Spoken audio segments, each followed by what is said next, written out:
श्री गुरु ग्रंथ साहिब जी में श्री गुरु नानक देव जी की अमृत वाणी जपजी साहिब की 19वीं पौड़ी।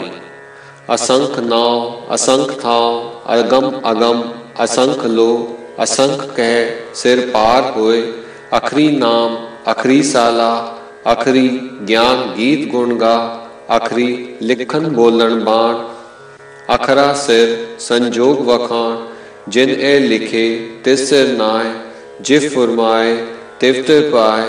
जेता कीता तेता नाव विण नावे नाही को थाव। कुदरत कवन कहा विचार वारिया न जावा एक बार। जो तुद पावे साई पलिकार तू सदा सलामत निरंकार। तेरे असंख्य नाम हैं और उतने ही असंख्य अगम्य लोक भी हैं, अगम्य लोक भी हैं। असंख्य कहना भी सिर पर भार बढ़ाना है। अक्षर से ही नाम है और अक्षर से ही स्तुति है। अक्षर से ही ज्ञान है, अक्षर से ही उसकी गुणगाथा के गीत हैं। अक्षर से ही लिखना है और वाणी का बोलना है। अक्षर द्वारा ही भाग्य बनता और बिगड़ता है, लेकिन जो लिखता है वह भाग्य से परे है।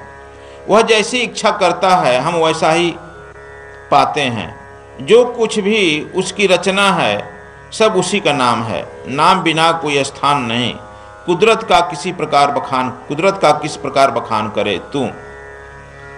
तुझ पर एक बार नहीं बार बार निछावर हुआ जाए। जो तुझे भावे भला है तू सदा सलामत है और निरंकार। गुरु नानक देव जी कहते हैं कि तुम्हारा असंख्य नाम है, असंख्य लोक भी हैं, लेकिन कहते हैं असंख्य भी कहें हम यार तो यह सिर्फ बोझ बढ़ाना है। उसको कहा नहीं जा सकता है। इसका मतलब वाणी मौड़ हो जाती है।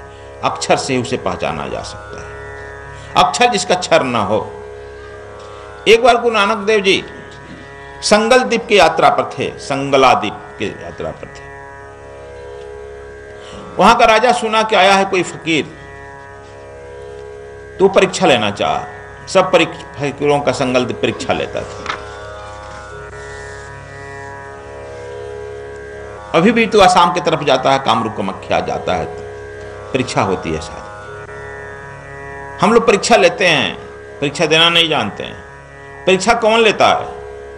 जो खुद परीक्षा में उत्तीर्ण नहीं हुआ है। सांगल द्वीप का राजा अपने पत्नी को, बहुत सुंदर उसकी पत्नी थी, भेज दिया उनके सेवा में। रात्रि की जाओ सेवा करो। वह बहुत प्रकार के रात भर हाव भाव की नाच गान जो कि नानक देव जी को फंसाने के चलते। वे कहे कि बेटी अब रात्रि हो गई है, जाकर सो जाओ। बाप बेटी यदि जवान भी बेटी रहती है तो एक कक्ष में नहीं सोते।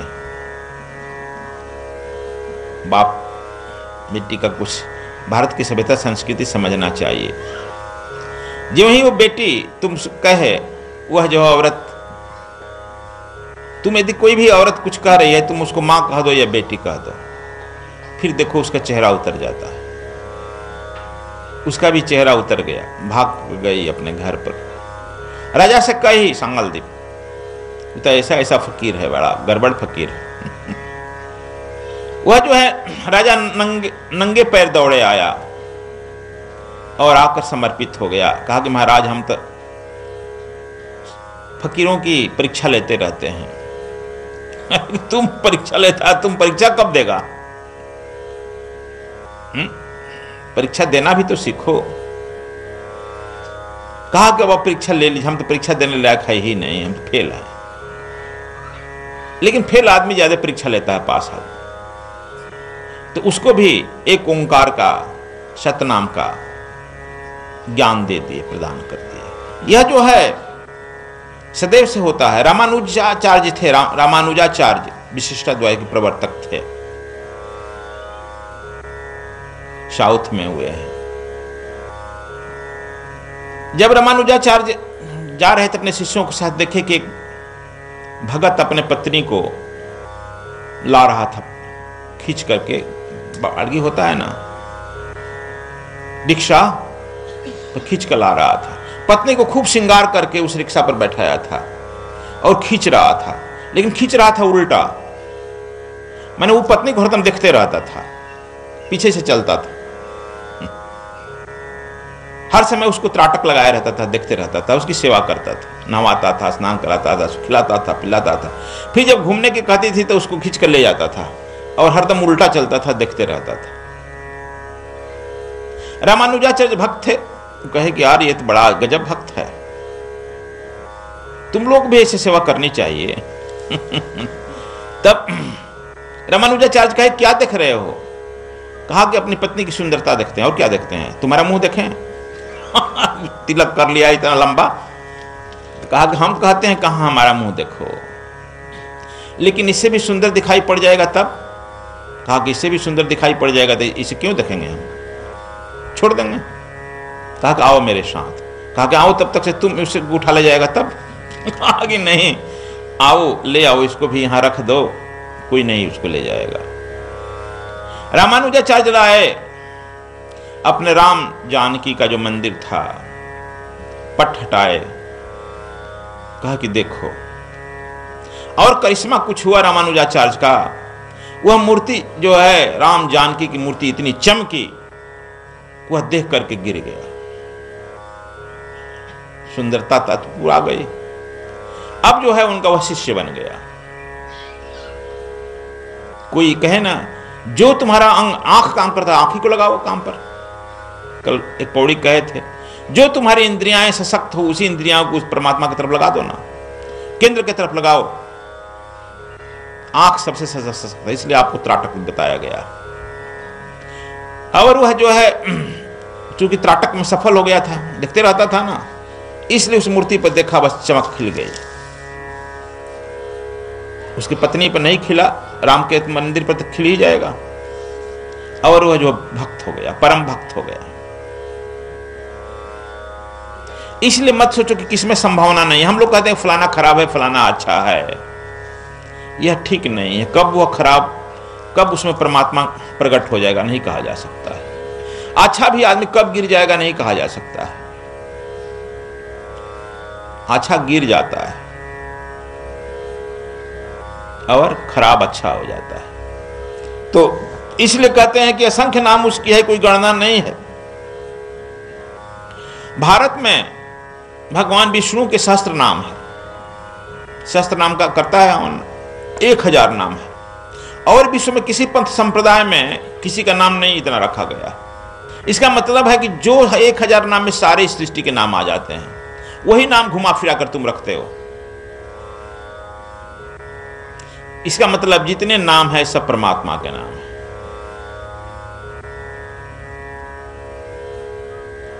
जितने नाम है सब परमात्मा के नाम है। और किससे तुम्हें बाण लग जाता है, किस नाम से तुम में तिर लग जाती है, किस नाम से तुम्हें में परमात्मा पैदा हो जाता है, इसलिए तुम उस शास्त्र नाम का करा जाता है।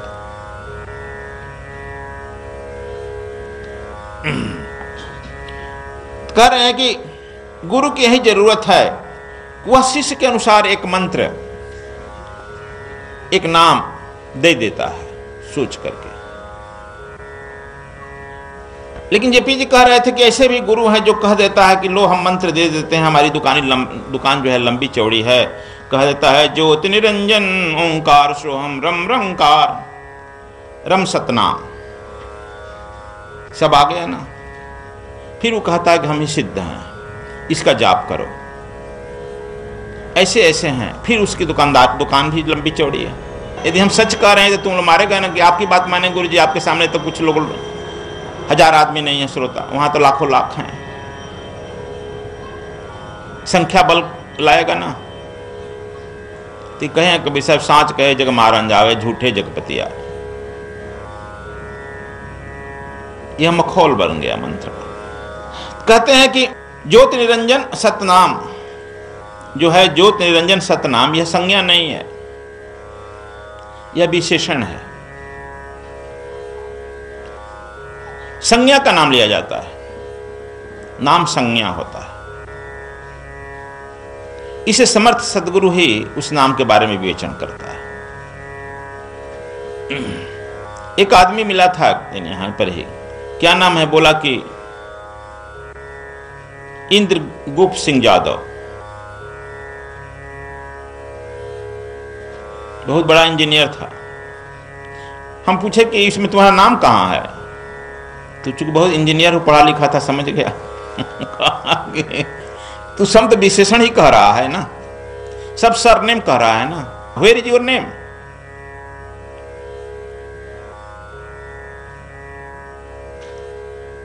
तो समझ गया, पढ़ा लिखा था। कहा क्या कहें गुरुजी, बचपन में यही लोग नाम, सब दुनिया भर का सरनेम ही रख दिया, अब हमारा वही नाम हो गया, अब क्या करें। खैर जान, उसी तरह से हम लोग भी देते हैं यह मंत्र, अंधा गुरु बहरा चेला, मांगे गुरु धरावे ढेला। कबीर साहब के समय में था, इसलिए उन्होंने भी ऐसा बात कहा। और फिर चूंकि अंधे और बहरों की ज्यादा संख्या होती है ना, फिर उसको यही रुचकर भी लगेगा। जाके रही भावना जैसी प्रभु मूरत देखी तीन दे, जिसकी जिसकी भावना रहती है वैसे ही वह पकड़ लेता है। अक्सर गुरुडम जो होता है वह ही पाखंड पर रहता है, बैसाखी लेके चलता है, और उसके पास असंख्य वेदों के प्रमाण भी है। गुरु नानक के पास कुछ वेद के प्रमाण नहीं है, कोई शास्त्र नहीं है, अपनी बात कह रहे हैं। तुम प्रमाण मांगेगा, कोई प्रमाण नहीं है,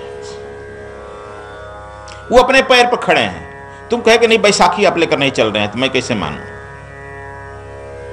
बैसाखी नहीं जानता कि लंगड़ा आदमी लेकर चलेगा, झूठा आदमी ज्यादा प्रमाण लेकर चलता है। सत्य को प्रमाण की जरूरत क्या है? लेकिन तू सत्य से ही प्रमाण मांगेगा।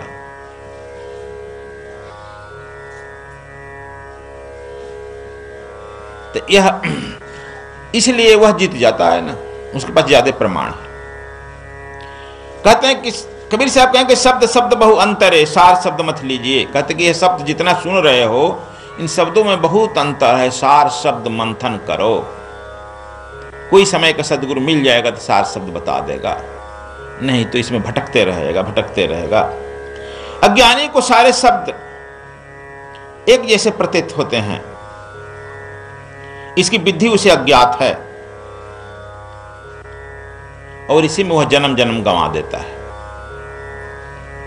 इसलिए यदि कोई गुरु मिल गया तब तुम्हें उसका मुक्ति का उपाय बता देता है। कहते हैं कि असंख्य, नानक देव कहते हैं, संख्य का मतलब पहले गिनती बहुत तो समुदाय के पास 3 तक थी, 1 2 3। बहुत समुदाय के पास 5 तक थी, बहुत समुदाय के पास 9 तक गिनती थी। ये नहीं जानता तो जानो। एक तुम लोग नजदीक ही बता दें, बिश्नोई संप्रदाय सुना होगा, उनके पास 20 तक ही गिनती थी। बिश्नोई का मतलब 20 और 9 29 होगा ना, लेकिन 29 नहीं है, 20 नौई 29 वह थ्योरी दिए हैं, फॉर्मूला दिए हैं कि यह 29 बनाया गया था, 20 और 9 फिर चल दिया। उनके पास 20 तक ही गिनती थी। बहुत समुदाय के पास 3, किसी के पास 5, किसी के पास 9, किसी के पास 20 बड़ी संख्या होती थी। इसलिए 20 के बाद असंख्य हो जाएगा ना, यार असंख्य है। तू लोग समझेगा कि नहीं गुरु जी कहे नहीं, 1000 2000 कह देते काम चल जाता है। जरा समय की बात करो, बहुत लोग उतने ही गिनतियां हैं, इसलिए कह रहे हैं कि असंख्य मान लो भैया। अब कहते हैं अक्षर ही नाम है, अक्षर से ही स्तुति है, अक्षर ही से ही ज्ञान है। अक्षर का अर्थ क्या होता है? जिसका क्षर न हो, नाश न हो। अक्षर जिसका क्षर न हो, क्षर जिसका नाश हो। क्षर अक्षर नहीं, अक्षर का हम ज्यादा विवेचन स्वर से समाधि में किए हैं, इसलिए यहां पर हम विवेचन नहीं करेंगे। और तुम्हारे अंदर जो है क्षर अक्षर अक्षर तीनों चलता है, इसे स्वर से इसको पकड़ा जाता है। लेकिन अभी यहां पर केवल यहां संक्षेप में यह समझो, जिससे आहत न हो, जिसके ध्वनि से आहत, जिस ध्वनि जो प्रकट होता है आहत न हो, वह अक्षर है।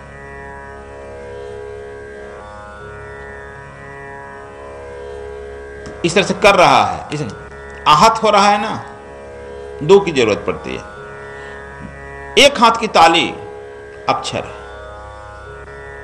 तुम्हारे अंदर जो चल रहा है, अंदर एक ओंकार, अनाहत, उसे अनाहत भी कहा जाता है, जिसका आहत न किया जाए, वही अक्षर है। इसलिए कहते हैं अक्षर से स्तुति करो, अक्षर की स्तुति। यहां खोल तो दिए कि इस तरह करो, अक्षर की स्तुति करो, जिसका क्षर न होता हो। लेकिन तू फिर नहीं समझेगा। अनाहत जो तुम्हारे अंदर चल रही है, एक ओंकार की ध्वनि हो रही है, प्रणव हो रहा है, उसका करो, वही तुम्हारे लिए फलदायी होगा। और सब ध्वनियां जो है क्षरण वाली है, इसलिए उसके चक्कर में मत पड़ो। जो कि जन ध्यान से सुनते हैं उस एक ओंकार को, और सुनने की कला को ही अनाहत कहा गया है, उसे ही श्रवण कहा गया है। जो सुनने की ठीक कला जा जाए उस अक्षर की, उसको श्रवण कहा गया है। और सुनने मात्र से ज्ञान को उपलब्ध हो जाता है। इसीलिए मंदिर का निर्माण किया गया हमारे यहाँ। अब मंदिर में धम बजाते पंडित को पुजारी रख देते हैं, अपने पूजा से मुक्त हो जाते हैं। मंदिर का देखते हो खास आकार का व्यवस्था किया गया है, लंबा गुंबज नुमा मंदिर होता है, छोटा होता है, अब तो बहुत विशाल विशाल बनाने लगा। उसमें जंगले नहीं होते हैं, अब तो पूरा वेंटिलेटर का प्रबंध करने लगे, तो हजारों आदमी जाते हैं उसके दर्शन के लिए। पहले के जो पुरातन मंदिर बने हैं, आप बद्रीनाथ जाते हैं देखो, केदारनाथ जाते हो देखो, छोटे होते हैं, जंगले नहीं होते थे। यदि झरोखा बहुत छोटा होता है, झरोखा छोटा दे दिया जाता है। क्यों? जब तुम उसमें बैठकर सुनेगा, उस अक्षर का ध्यान करेगा, उस अक्षर का जब सुनेगा, तब जो है ओंकार ध्वनि गुंबिजित होगी और तुमको चारों तरफ से घेर लेगी। और जब चारों तरफ से घेर लेगी, तब वह जो है ऊपर की तरफ उठेगा। जब ऊपर की तरफ होगा तो गुंबज की तरफ रहेगा, उसी गुंबज का जो गुंबज बनाया उसी का आकार लेगा, और उस गुंबज से टकरा करके तुमको घेर लेगा, और वह चक्र सुदर्शन की तरह स्वर्णिम बन जाएगा, जिसमें तुम बिना भोजन पानी के भी अनंत काल तक समाधि में बैठा रहेगा। यह उसकी कला। सद्गुरु स्वामी कृष्णायन जी महाराज का आगामी दिल्ली कार्यक्रम दिनांक 21 से 27 मार्च 2015 तक सद्गुरु धाम आश्रम दिल्ली में नवरात्र पर्व मनाया जाएगा। दिनांक 22 मार्च से 27 मार्च 2015 तक स्वर योग साधना शिविर आयोजित किया जा रहा है। इस विशेष साधना शिविर में सम्मिलित होने के इच्छुक साधक अपना निबंधन पूर्व में करवा लें, जिससे उनके भोजन प्रसाद एवं आवास आदि की व्यवस्था की जा सके। दिनांक 26 और 27 मार्च 2015 को दिव्य गुप्त विज्ञान की कक्षा आयोजित की जाएगी। दिनांक 27 मार्च 2015 को ब्रह्म दीक्षा और पूर्णाहुति का कार्यक्रम संपन्न होगा। ब्रह्म दीक्षा, स्वर साधना एवं दिव्य गुप्त विज्ञान के लिए निबंधन पूर्व में ही अनिवार्य है।